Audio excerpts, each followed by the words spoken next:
내 삶이 예수님을 나타내면 얼마나 좋을까요?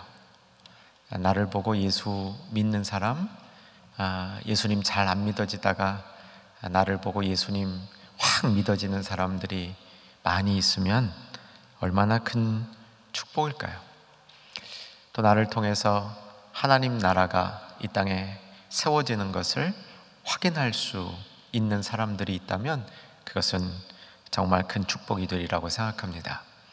이런 관점에서 보면 오늘 다루게 될 세례 요한의 생애는 분명히 커다란 축복이었습니다. 지난주에 나눈 것처럼 그는 예수님을 전하는데 아주 거의 미친 사람이라고 해도 과언이 아니죠. 어떤 환경에서도 예수님을 볼 수 있도록, 예수님을 안내하도록, 보라 나를, 일이 아니고 보라 어린 양을, 세상 죄를 지고 가는 어린 양을 보라, 이렇게 예수님을 증거하는 일에 온 마음이 들여져 있었습니다.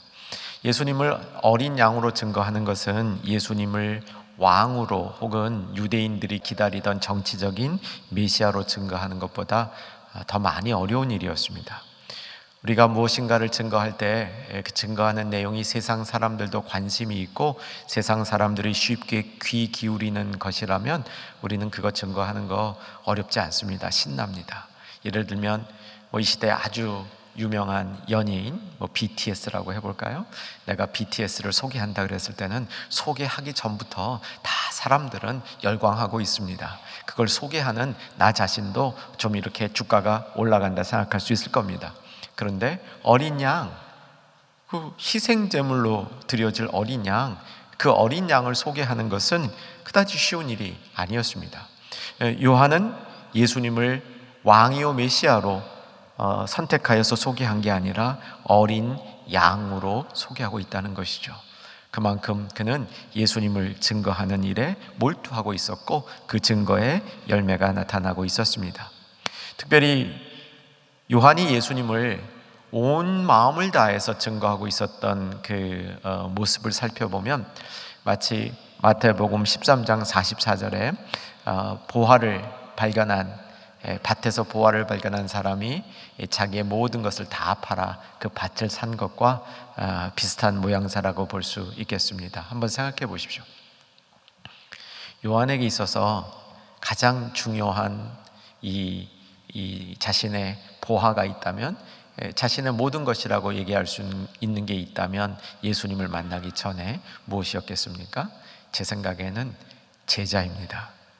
자신이 선포한 메시지를 듣고 또 그 메시지를 따라서 세례도 받고 정결례도 받고 열심히 살려고 세상에서 나름 이 복되게 살려고 노력하는 제자들이 누구보다도 무엇보다도 요한에게 있어서는 중요한 자신의 모든 것이라고 말할 수 있을 것입니다. 그런데 그는 그 제자들을 나의 제자, 나에게 추종하는 제자가 아니라 예수님의 제자가 되도록 안내하는, 자신의 제자를 예수님께로 인도해서 예수님의 제자가 되도록 하는 일에도 자신의 마음을 다 쏟고 있었습니다. 이것을 우리에게 바꿔서 설명해 보면 내가 정말 소중히 여기는 것, 내가 정말 귀하게 여기는 것, 그것도 다 예수님을 위한 것으로 바꾸는 그런 모습이었습니다. 세례 요한의 모습이 오늘 우리에게 귀감이 될 수 있기를 주 안에서 소망합니다. 우리도 그런 모습을 조금씩 더 우리 삶에서 실천해 나갈 수 있기를 바랍니다.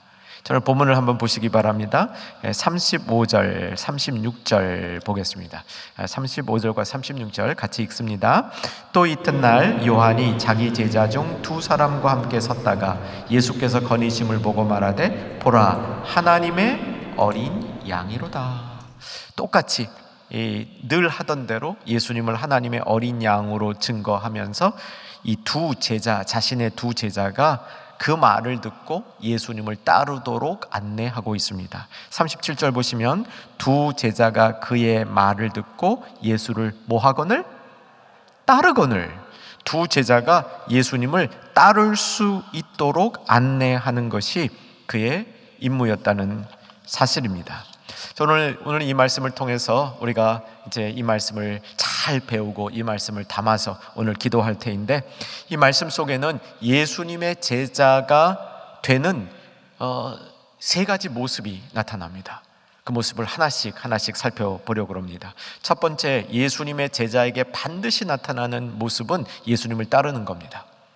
사랑하는 여러분, 예수님의 제자 되기를 이 저녁에 다시 한번 소망하십시다. 누구의 제자요? 예수님의 제자입니다. 세례 요한의 제자가 아니라 예수님의 제자입니다. 예수님의 제자에게 반드시 나타나는 것이 있는데 예수님을 따르는 것이다. 오늘 37절에 보았죠. 두 제자가 그의 말을 듣고 예수를 따르거늘.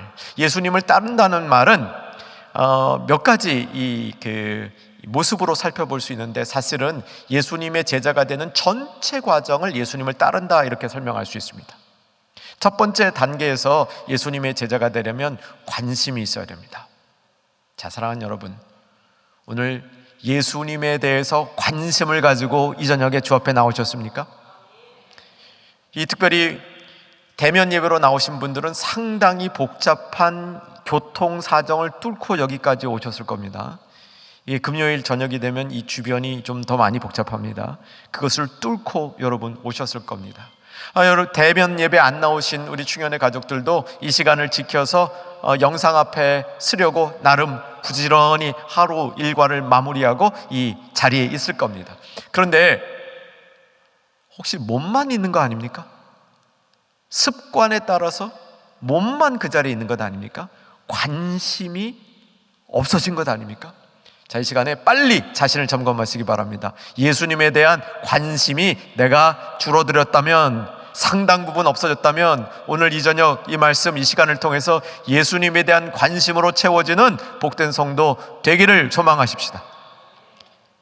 이 예수님을 따르는 것의 시작은 관심에서 비롯이 됩니다.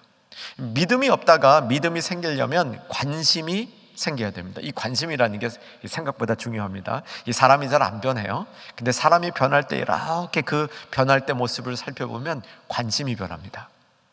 전에 그렇게 재미있고 관심 있던 일들이 사람이 변할 때 보면 그런 것들이 싹 재미없어져요. 좋은 쪽으로. 우리 신앙을 가질 때도요, 세상에 재미있던 거 정말 이걸 어떻게 끊어?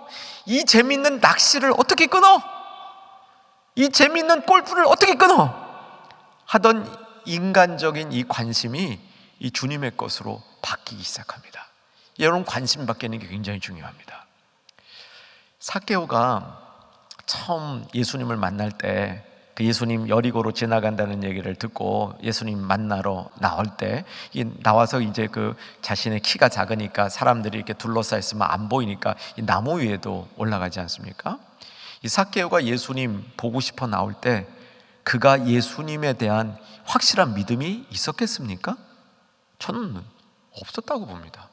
저는 삭개오가 가지고 있었던 관심이죠. 자기 인생이 힘들다 보니까, 자기 인생이 공허하다 보니까 그 공허한 인생을 채워줄 수 있는 무언가가 있을 거라는 관심 때문에 그는 예수님 앞에 나왔고, 예수님 앞에 나와서 그 관심이 증폭되면서 나무 위까지 올라가는 그런 열성을 보이기 시작하는 것이죠. 자, 기억해 두십시다. 예수님은 관심 있는 자를 상대하십니다. 물론 때로는 관심 없는 자에게 예수님이 관심을 주실 수도 있습니다. 그런데 예수님은 관심 있는 자를 상대하십니다. 우리가 관심을 갖고 예수님 앞에 나아갈 때 예수님은 우리의 관심과 우리가 주님을 찾고자 하는 그 마음에 대하여 우리의 기대 이상으로 채워주시고 반응해 주시는 예수님인 줄로 믿으시기 바랍니다. 근데 우리가 관심이 없으면요, 예수님도 우리에게 관심을 안 두실 가능성이 있습니다. 여러분, 우선 이 저녁에 우리의 수그러들었던, 우리의 약해진 관심, 복음에 대한 관심, 교회에 대한 관심, 신앙에 대한 관심, 말씀에 대한 관심, 무엇보다도 이 말씀으로 내가 살고자 하는, 이 말씀으로 내 삶에 선한 영향력이 일어나기를 바라는 이 관심이 오늘 회복되기를 주 안에서 바라십시다. 예수님을 따른다는 것은 관심이 생기는 건데요, 오늘 두 제자가 예수님에 대해서 관심이 생겼습니다. 왜 생겼습니까?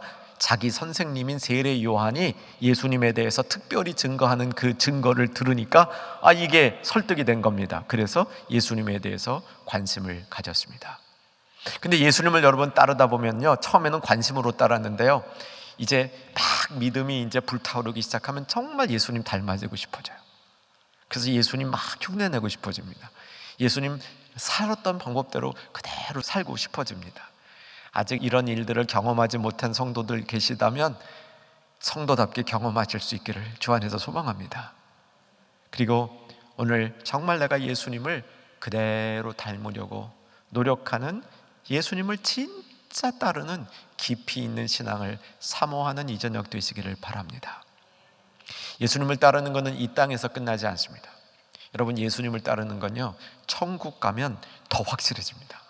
이 땅에 있는 동안에만 예수님을 따르고 천국 가면 예수님 따르는 거 끝하는 게 아니라 천국 가면 더 예수님을 따르는데, 그때는 예수님과 호흡이 척척 맞아서 따릅니다.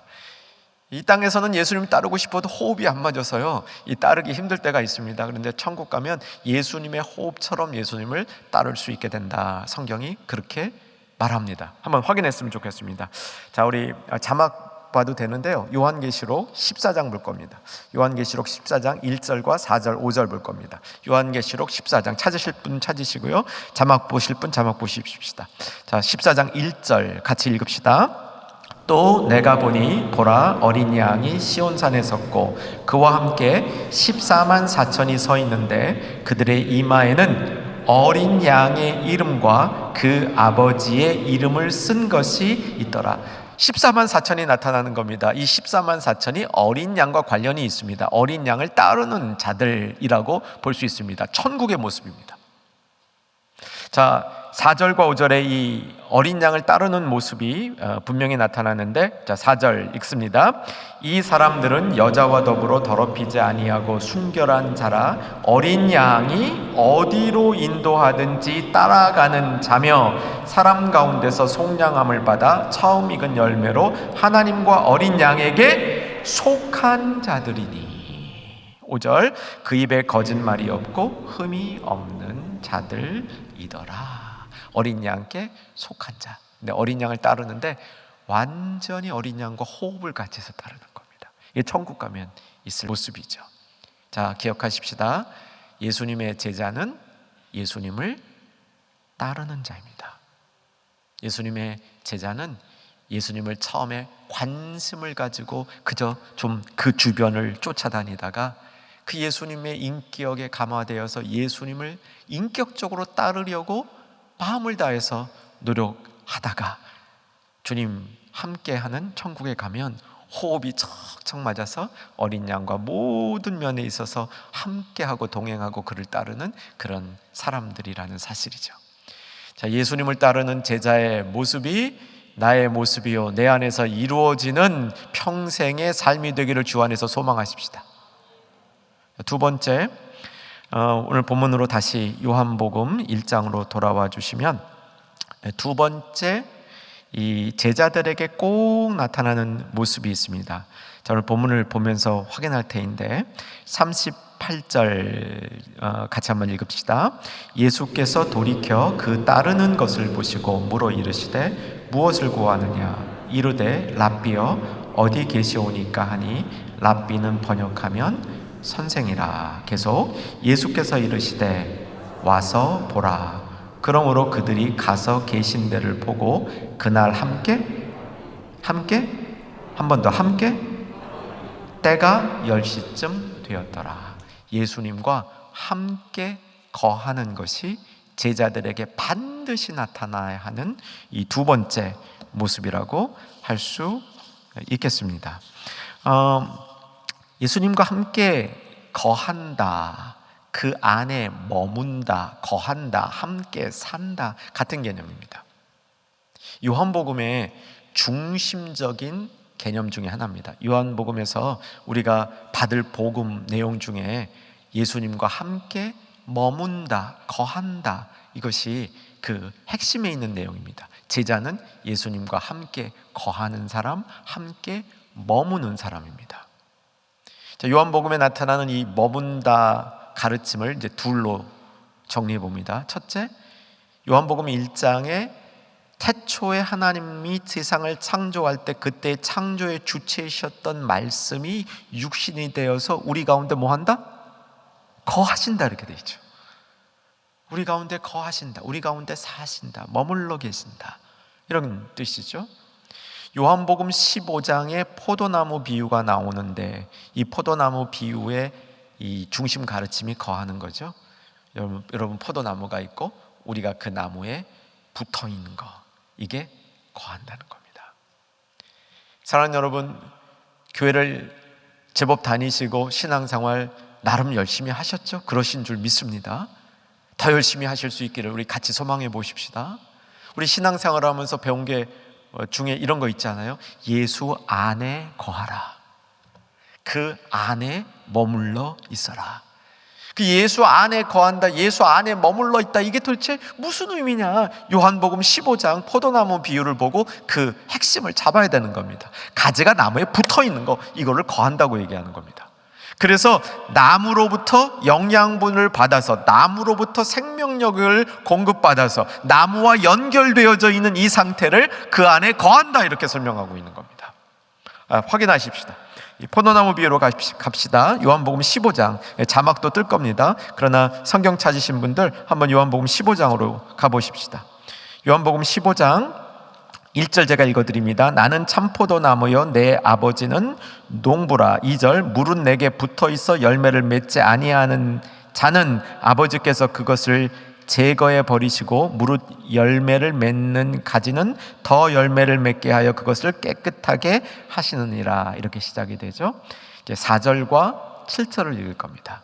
4절 찾으셨죠? 자막도 뜹니다. 읽겠습니다. 내 안에 거하라. 나도 너희 안에 거하리라. 가지가 포도나무에 붙어있지 아니하면 스스로 열매를 맺을 수 없음 같이 너희도 내 안에 있지 아니하면 그러하리라. 자, 7절로 가봅니다. 7절, 어떻게 가지가 나무에 붙어 있는가, 방법이 나오고 있는데 7절 읽습니다. 너희가 내 안에 거하고 내 말이 너희 안에 거하면 무엇이든지 원하는 대로 구하라. 그리하면 이루리라. 야, 이 놀라운 축복도 여기에서 나오네요. 우리가 원하는 대로 구할 수 있는 거, 구하는 거, 얻을 수 있는 거, 그 비밀이 어디에 있다고요? 가지가 나무에 붙어 있을 때. 다시 말해서 예수님 안에 우리가 거하고 예수님이 우리 안에 거할 때 뭐라고 설명하냐면, 너희 안에 내가 거하는 것이 내 말이 너희 안에 거하는 거라, 내 말씀이 너희 안에 거하는 거라고 얘기하는 겁니다. 너희가 말씀 안에 거하고 말씀이 내 자신이 생명이 되어서 너희에게 있을 때, 연결이 되어질 때, 우리가 예수 안에 있을 때 우리가 구하는 것을 성령께서 인도하심으로 무엇이든지 원하는 대로 구하라. 그러면 이루어주리라 말씀하시는 겁니다. 여러분, 이 놀라운 비밀이 이 안에 있는 거죠. 그래서 우리가 그 안에 머문다는 것은 결국은 예수님의 말씀이 우리 안에 머무는 것이다. 좀 다른 이 그림으로 그려보면, 이 동영상을 만들어 보면 내가 가지가 되어서 나무에 딱 붙어 있는 것이다. 나무로부터 그 말씀의 영향력을 내가 받고 있는 것이다. 이게 그 안에 머물러 있는 것이다. 그와 함께 하는 것이다. 이렇게 정리할 수 있겠습니다. 헬라어에서 말씀, 이걸 표현하는 단어가 이제 몇 가지 있습니다. 한 세분하면 4가지 정도 유명한 이 어휘들이 있는데, 그 중에 우리에게 친숙한 2개, 레마와 로고스가 있죠. 이제 헬라어로 말씀을 어떤 때는 레마, 어떨 때는 로고스, 이렇게 크게 보면 이 2가지로 구별이 됩니다. 레마의 말씀이 어떤 말씀이라고요? 살아 움직이는 말씀이다.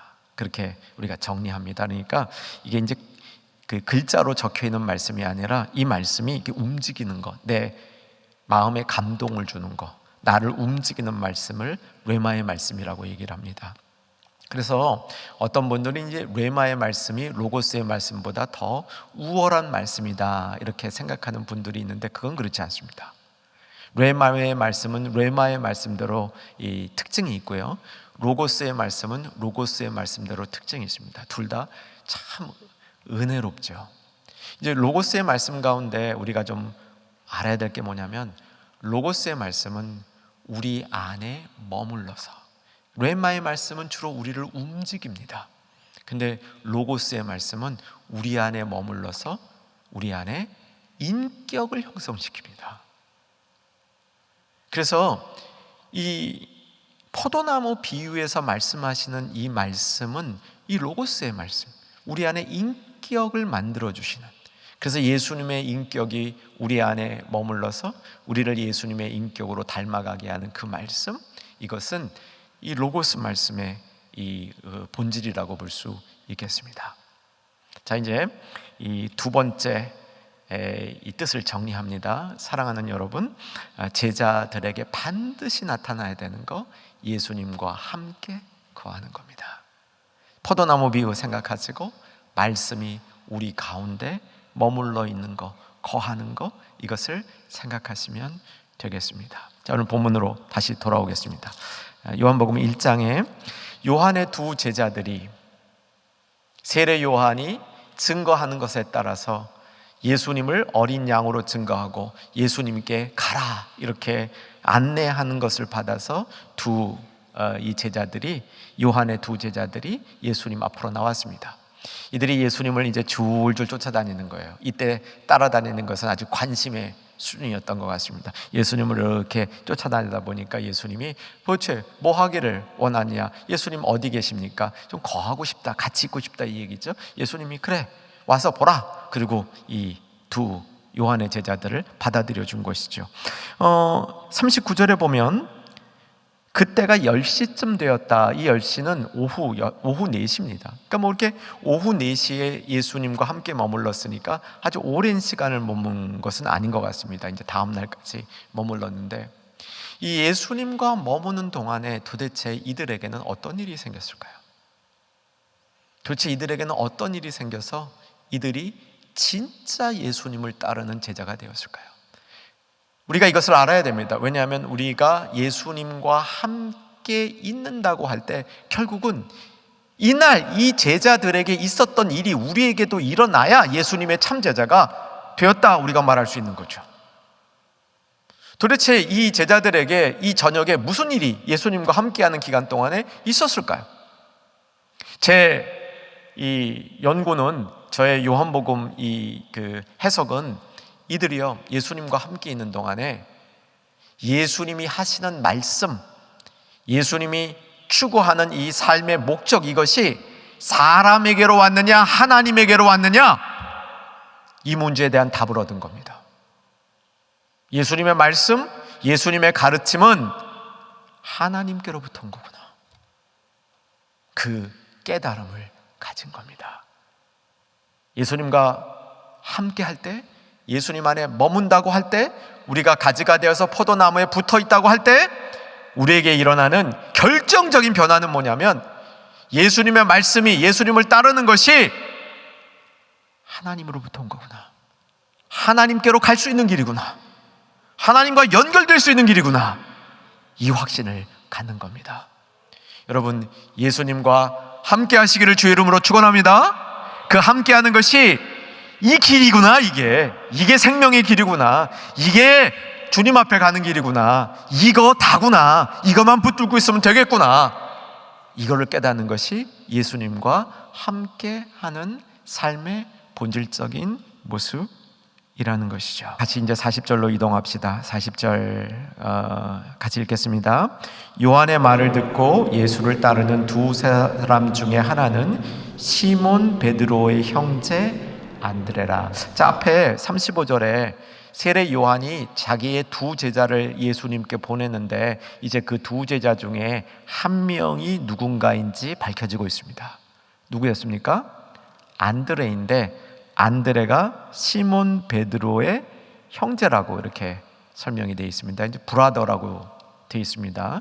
정확히 형인지 동생인지는 이 문맥상으로는 구별할 수 없습니다. 그냥 둘은 굉장히 가까운 형제였다, 이렇게 볼 수 있겠습니다. 자, 이제 시몬 베드로라. 자, 그 다음 절을 눈여겨보셨으면 좋겠습니다. 41절 제가 읽겠습니다. 그가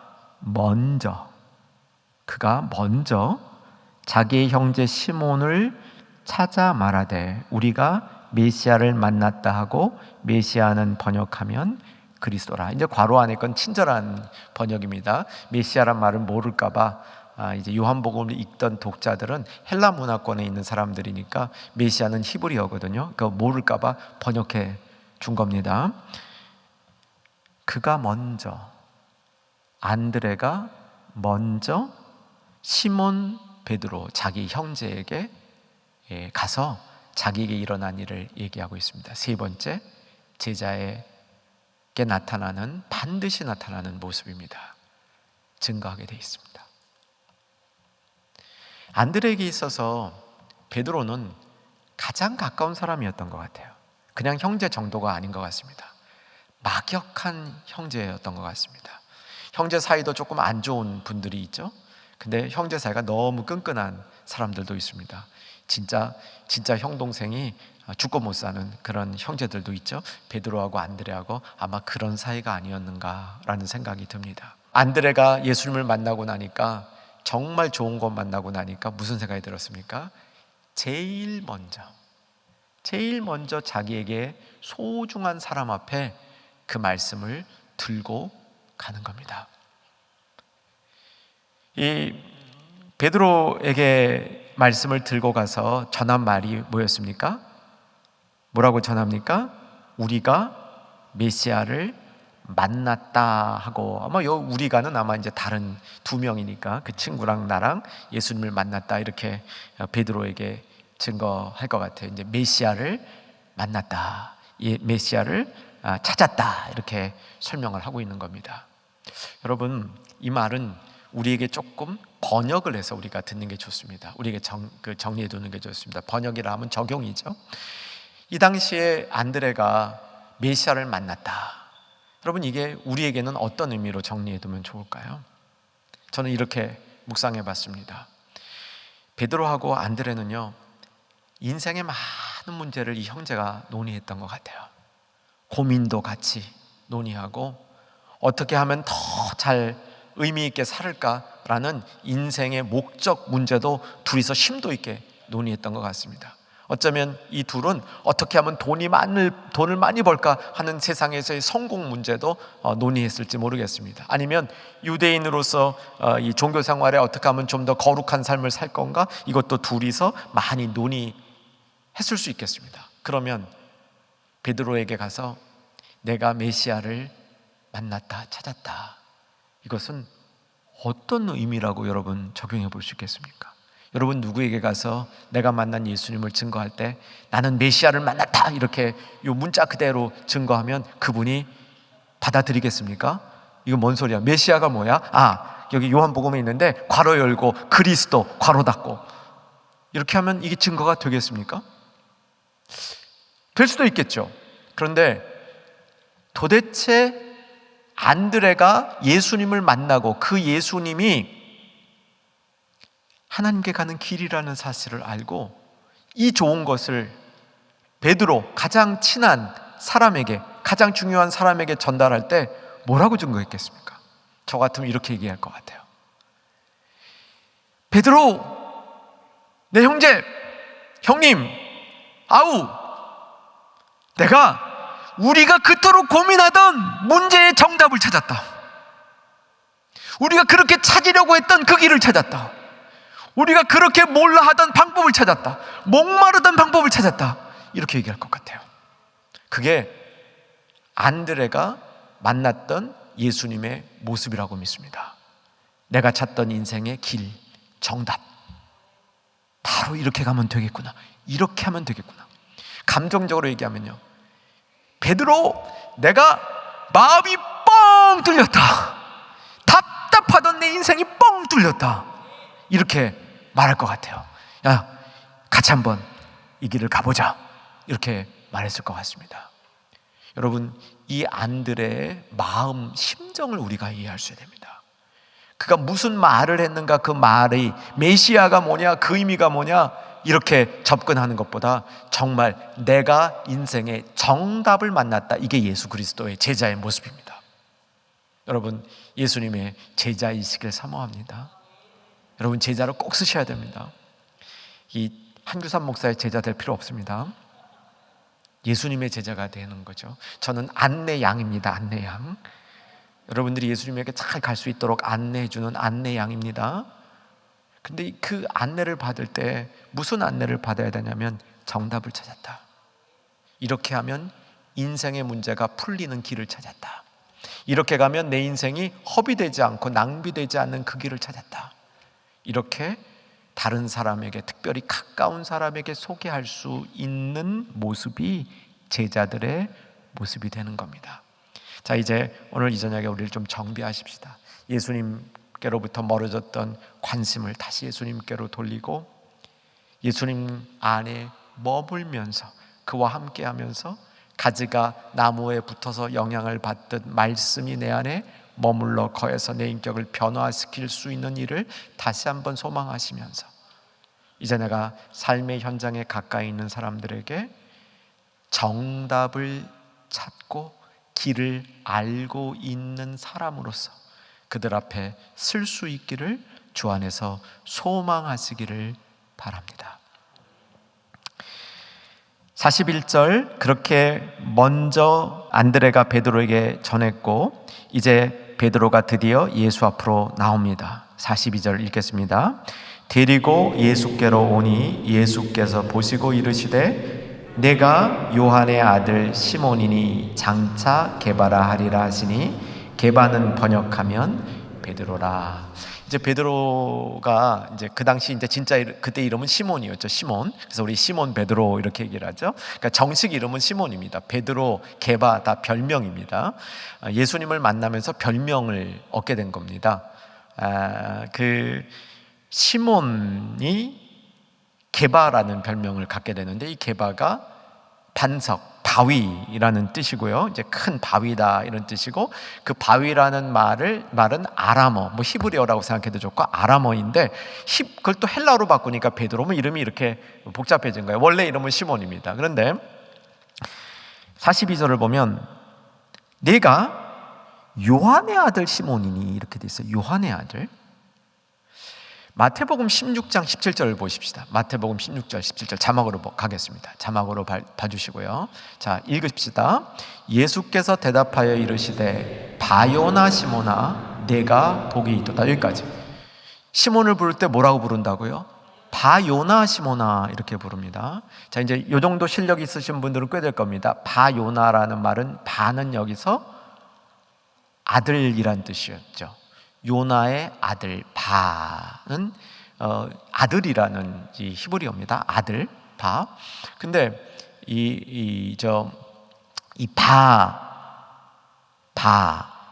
나바 그러면 무슨 뜻이죠? 나바의 아들 되는 겁니다. 나바의 아들. 디메오 그러면 디메오의 아들 되는 겁니다. 바울 그러면 울의 아들. 이건 아닙니다. 이건 아니에요. 이렇게 가시면 틀린 겁니다. 그래서 바울은 울의 아들이 아니죠. 그런데 요나의 아들. 그리고 이제 여길 보니까 요한의 아들. 그러니까 요나와 요한이 같은 말인가? 이렇게 생각하게 되죠. 뭐 그렇게 주장하는 학자도 간혹 있습니다. 그런데 사실은 요한과 요나는 전혀 같은 단어가 아닙니다. 요한과 요나를 같은 단어로 해석하기에는 무리가 많이 따르는 겁니다. 그러면 자연스러운 여기 번역은 뭐냐면 요한의 아들이라는 말은 어쩌면 세례 요한의 아들, 세례 요한의 아들이라고 불릴 만큼 세례 요한을 추종하던 자 이렇게 볼 수 있는 거죠. 베드로전서 5장 13절에 보면 마가를 일으켜서 내 아들이라고 얘기합니다. 마가가 베드로의 아들 아닙니다. 베드로의 아들이라는 것은 영적으로 베드로를 열심히 따르는 그런 사람이라는 뜻이 되는 거죠. 그래서 이런 그 의미가 된다면 이게 결론이 어떻게 되냐면요, 이렇게 되는 겁니다. 예수님의 제자가 되었던 처음 사람들은 원래 세례 요한의 제자였는데 이들이 예수님의 제자가 되면서 확 바뀐 겁니다. 이름이 게바, 별명으로 게바라는 베드로라는 이름이 바뀌는 것은 이제 다른 사람이 되었다. 다른 소속이 되었다. 예수님 소속이 되었다. 이렇게 바뀌는 겁니다. 이제 어느 선교사님 부부를 만났는데요. 남자 선교사님 이름이 김전도, 여자 선교사님 이름이 박하리더라고요.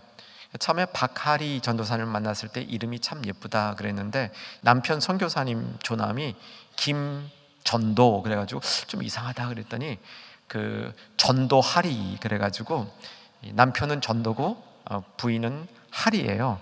전도하리, 이게 무슨 뜻입니까? 선교사가 되면서 자기 인생이 바뀌었다는 거예요. 그 전의 이름을 내려놓고 새로운 이름을 가지면서 이제 삶이 바뀌었다는 것을 보여주는 그런 모습입니다. 시몬이 게바가 됐습니다. 시몬이 게바가 되므로 예수님의 제자가 되면서 예수님의 소속이 되면서 이전의 시몬의 시절은 다 끝나고 새로운 게바로서의 삶을 시작했다. 이런 의미가 되는 겁니다. 자, 오늘 예수님이 처음 만났던 제자들을 보면서 예수님의 제자 속에서 반드시 나타나야 하는 세 가지 모습을 살펴봤습니다. 정리하고 찬양하고 기도하겠습니다. 첫째, 예수님을 따르는 자. 둘째, 예수님과 함께 거하는 자. 셋째, 예수님을 증거하는 자. 하나 덧붙인다면 새로운 이름을 가진 자. 이렇게 정리해 볼 수 있겠습니다. 이 말씀 우리가 기도 중에 붙들면서 오늘 이 시간 이후에 찬양하고 더 깊게 기도하는 시간 갖기를 소망합니다. 428장